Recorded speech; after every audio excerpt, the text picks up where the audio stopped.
സഹജീവി സ്നേഹത്തിൻ്റെ ഉത്തമ ഉദാഹരണമാണ് കണ്ണൂർ സ്വദേശി ശ്രീജിത്ത് ഹാർവെസ്റ്റ്.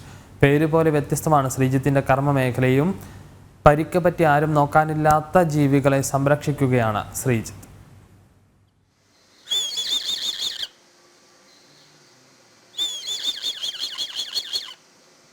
ഈ പരുന്തിൻ കുഞ്ഞിന് പ്രായം 2 മാസമാണ്. സ്വന്തമായി ഭക്ഷണം തേടാൻ കഴിയില്ല. പക്ഷേ ശ്രീജിത്തിന്റെ കയ്യിൽ ഇവൻ സുരക്ഷിതനാണ്. ഇത്തരത്തിൽ നിരവധി മൃഗങ്ങളെയാണ് ശ്രീജിത്ത് ഹാർവെസ്റ്റ് റെസ്ക്യൂ ചെയ്തിട്ടുള്ളത്.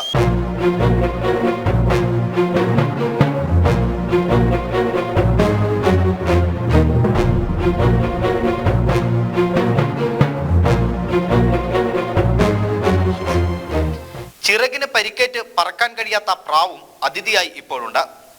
ഇവയെയെല്ലാം സ്വതന്ത്രമാക്കി വിടാനാണ് ശ്രീജിത്തിന് ഇഷ്ടം.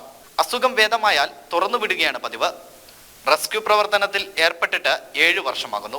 റെസ്ക്യൂ ആക്റ്റീവായിട്ട് തുടങ്ങിയിട്ട് ഇപ്പോൾ ഒരു 7-8 വർഷം. അപ്പോൾ ചെറുപ്പകാലം തൊട്ട് ഇതിനോട് ഇൻട്രസ്റ്റ് ഇല്ലാണ്ട് ഒരിക്കലും ഒരാൾ റെസ്ക്യൂ ആവില്ല. അതാണ് ആദ്യം പഠി. നമുക്ക് മനസ്സിലൊരു സാധനം ഉണ്ടെങ്കിൽ മാത്രമേ ഉള്ളൂ. പിന്നീട് അതിന് സാഹചര്യം കിട്ടുമ്പോഴാണ് ഓരോന്നും ചെയ്യുന്നത്. നിരവധി തെരുവു നായ്ക്കളും റെസ്ക്യൂ ചെയ്ത കൂട്ടത്തിലുണ്ട്. ഇതിൽ നായയെ മാത്രമാണ് ഇണയ്ക്ക് വളർത്തുക. മറ്റുള്ള ജീവികളെ ഇണയ്ക്ക് വളർത്താതെ സ്വതന്ത്രമായി വിടുകയാണ് ചെയ്യുക. ഇത്തരത്തിൽ ജീവികളെ പിടിച്ച് സാഹസിക പ്രകടനം നടത്തുന്നതിനോട് ശ്രീജിത്തിന് യോജിപ്പില്ല. പ്രദർശിപ്പിക്കുന്ന ആളുകൾ പറഞ്ഞാൽ സംരക്ഷിക്കാണ്.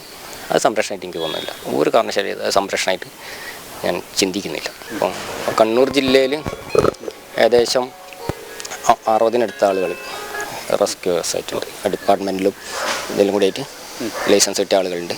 കോഴിക്കോട് തിരുവണ്ണൂരാണ് ശ്രീജിത്തിന്റെ ജന്മദേശം.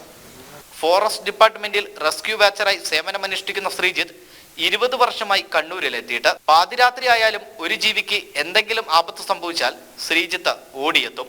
യാതൊരു പ്രതിഫലവും ഇച്ഛിക്കാതെ. ജനം, കണ്ണൂർ.